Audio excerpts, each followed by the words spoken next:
सपा के नेता केशभान पटेल पर लगे गंभीर आरोप। नियमों को ताक पर रखकर कॉलेज की प्रबंध समिति का हत्याया पद।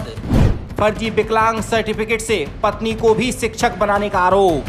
सपा के नेता केशभान पटेल पर एक बार फिर गंभीर आरोप लगे हैं। इससे पहले वह महाविद्यालय की प्रबंध समिति के अध्यक्ष पद को लेकर विवादों में रहे थे। ताजा आरोप उनकी पत्नी की नौकरी को लेकर लगे हैं। साधना पटेल नाम की अधिवक्ता ने आरोप लगाया है कि फर्जी दस्तावेज के आधार पर पत्नी को विकलांग बताकर उन्हें नौकरी पर लगाया गया है। इस मामले की जांच करवाने और कार्रवाई की मांग की गई है। यह भी आरोप लगा है कि केशभान पटेल उन्हें जान से मारने की कोशिश की है। नाम साधना पटेल है, घर का नाम बिटोली है। सर क्या समस्या है? सर दिनांक मैंने 1/11/2022 को श्रीमान जिलाधिकारी झांसी के यहाँ केशभान पटेल की पत्नी श्रीमती रामदेवी के खिलाफ विकलांग नहीं है वो और विकलांगता प्रमाण पत्र फर्जी बनवाकर नौकरी प्राप्त कर ली है और बीएड की मार्कशीट मान्यता प्राप्त नहीं है। इस संबंध में माननीय जिलाधिकारी झांसी जी ने सीएमओ को विकलांगता की जाँच हेतु और बीएसए महोदय झांसी को कागजों के सत्यापन हेतु सत्यापन का आदेश किया था, जो वहां विभागों में रिसीव हो गया है। लेकिन जैसे ही केशभान पटेल को ये पता लगा कि इन्होंने उनकी पत्नी के खिलाफ सत्यापन का आदेश दिया है और उनकी पत्नी विकलांग नहीं है, यदि निष्पक्ष जांच हो जाएगी तो उनकी पत्नी जेल चली जाएंगी और करीब 1-1.5 करोड़ रुपए उन्होंने शिक्षा विभाग से प्राप्त कर लिया। उनकी रामदेवी की जो पोस्टिंग है वो ग्राम दिगारा ब्लॉक बड़ा गांव जिला झांसी में वो जूनियर हाई स्कूल में दिगारा में शिक्षक पद पर कार्यरत हैं। सर तो इसके संबंध में जब उसे ये जानकारी हुई कि मेरी पत्नी के खिलाफ ये ऑर्डर हुआ है और सत्यापन हो रहा है और जांच अगर सही निष्पक्ष हो गई है तो इनकी पत्नी जेल चली जाएगी। तो ये मैंने जो प्रार्थना पत्र दिया है, देखिए ये मैंने प्रार्थना पत्र दिया हुआ है।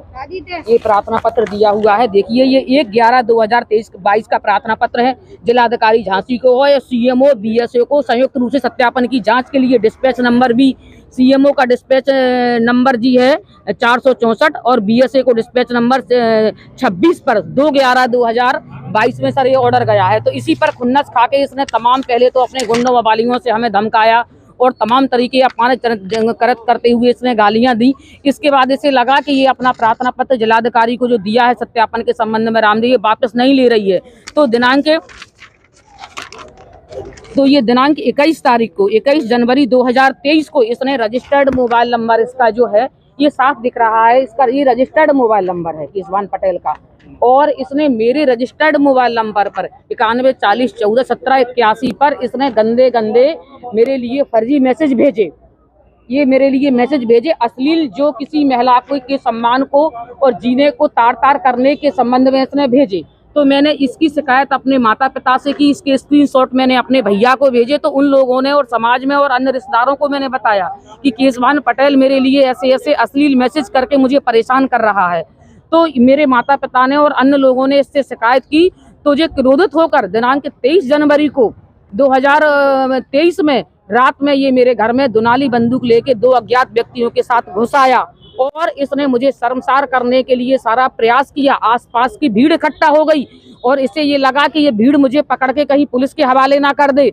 तो इसने अपने साथी के हाथ से बंदूक लेके मेरे ऊपर जान से मारने की नियत से हमला को जान से खत्म करने के उद्देश्य से इसने बंदूक चला दी, जो मेरे चेहरे से सटके हुए मेरे दीवार में लगी। मेरे दीवार में आज भी छेद है और मैंने इसका प्रार्थना पत्र श्रीमान वरिष्ठ पुलिस अधीक्षक झांसी के यहाँ समक्ष प्रस्तुत होकर दिया था। तो उन्होंने सीओ सिटी जो थे अविनाश गौतम जी, उनसे कहा था कि इसकी जांच हो रही है और कोई दिक्कत नहीं है, तुम्हारे पास सीसीटीवी फुटेज है और तुम्हारे पास इसका प्रिंट आउट है जो इसने अश्लील मैसेज भेजे हैं।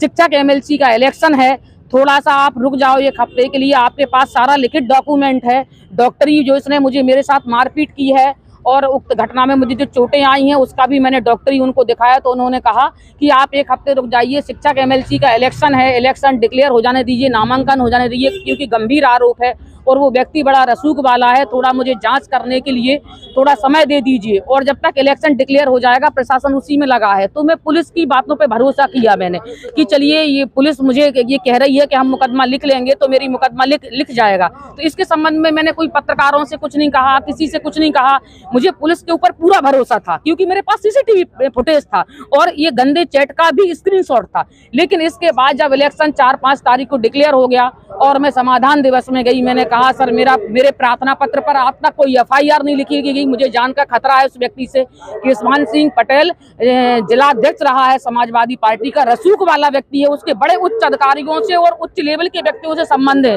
तो मैंने कहा पुलिस से, तो पुलिस ने कहा देखते हैं, चलिए अभी आप जाइए, अब हम तुम्हारी FIR लिखाते हैं। तो समाचार पत्र देने पर बजरंग चौकी की पुलिस मेरे घर पर आई और उन्होंने आसपास के लोगों से पूछताछ की।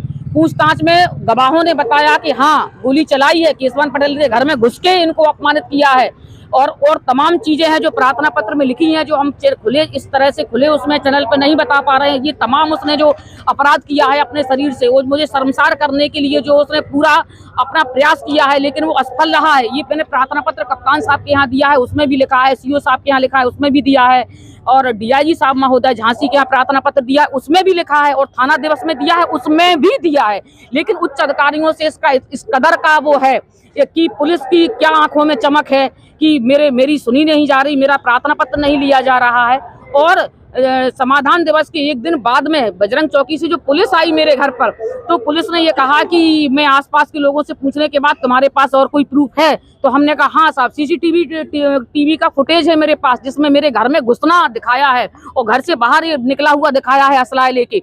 तो पुलिस ने कहा कि ठीक है, हम अपनी जांच से संतुष्ट हो गए हैं, पड़ोसियों भी पूछ लिया, आसपास के लोगों से पूछ लिया, बस 10 मिनट के लिए मुझे CCTV फुटेज दे दीजिए, मैं मेरे बजरंग चौकी में मुझे उच्च अधिकारियों को दिखाना है। तो मैंने कहा संडे है सर, मैं घर में हूँ और मेरे पास एक ही है, मैं कल दे दूं आपको। नहीं, बोले मुकदमा आज ही लिखना है, मुकदमा आज ही लिखना है।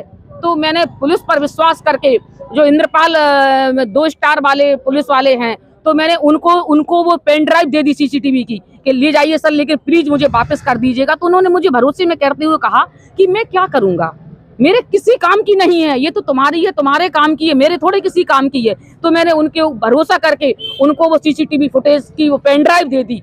अब ना मेरा प्रार्थना पत्र लिखा जा रहा है, ना मेरी पेन ड्राइव वापस की जा रही। मैं बहुत उच्च अधिकारियों से मैंने ये बात कहा है सर।